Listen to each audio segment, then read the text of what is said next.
हर वेले तांगा यार दिया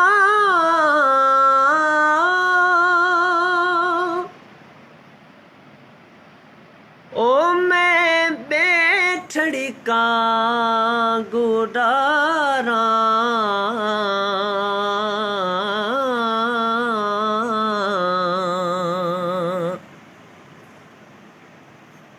फाला पावा ते मैं कासिद भेजा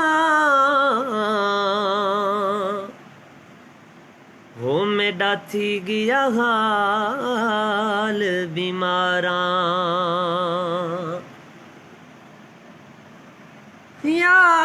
यार बाजू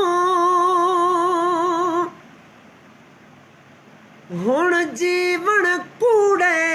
या रसूल अल्लाह या हबीब अल्लाह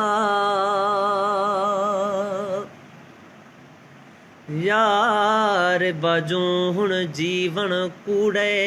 मेरे अंदर दर्द हजारां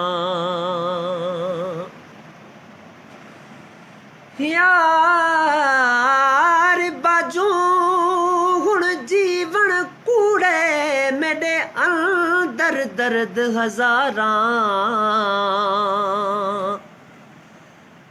गुलाम फरीदा में ता ओवे विछड़ी ओ जिवें विछड़ी कूंज कतारां ओ कल पांद पकड़े कल पांद पकड़े चयो मास रोई नंगदार ना है हिते मुँह जो कोई है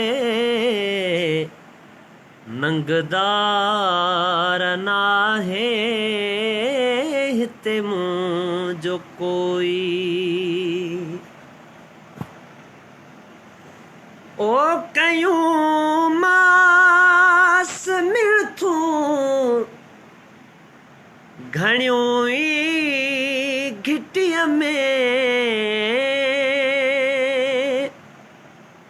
ओ चयो मास वेठो हूंदो साईं मिट्टीअ में जे तर छॾींदे जे तर छॾींदे दफ़्तर न धोई नंगदार ना है हिते मुँह जो कोई मिसरा काबिल गौर ओ महबूब मुझी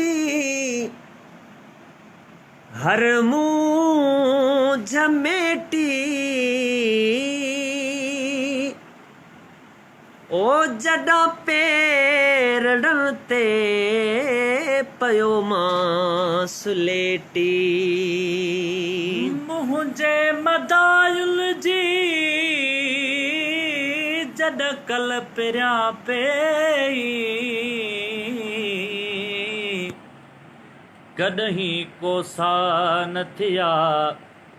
को डोरा पो ॾेई साजल सभोई मुझो ढकियूं ढोल ढिलायूं ओ महबूब मुझी हर मुँह झमेटी जड पेरड़न ते पयो मास लेटी है कदमन ते लाहे कदमन ते लाहे विधि मास लोई नंगदार नाहे हिते मुंहिंजो कोई नंगदार नाहे हिते मुंहिंजो कोई अचण जो ऐलान थी वियो अज़मीअ जो उजरो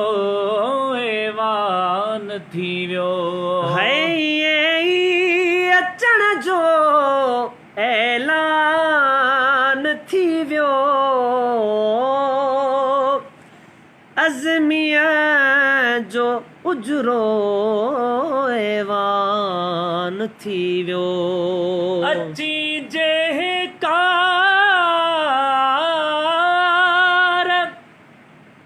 अची जहकार मूसारी दे सुपरी त पेरे दरिया पे बिणियों हद विछाया वार साजन सब जमार मां गोली थी त गुजारियां काफ काज़ियां खोल किताब दसा हो एडू वक्त नमाज नु यारा गए एडू पाक इमाम अजान दिती ओडू खोल के घुंड दिलदार आ गए हिक बे तू फर्ज अजीम डूहई ओ मेरे सोच तू पानी तारा गए दिलशाद नमाज कज़ा पढ़सूं उथो अदब करो सरकार आ गए अचण जो ऐलान थी वियो हो अज़मीअ जो उजरो ऐवान थी वियो नबियन जो घुरियो नबियन जो घुरियो मिलियो मुबसोई नंगदार नाहे हिते मुंहिंजो कोई नंगदार नाहे हिते मुंहिंजो कोई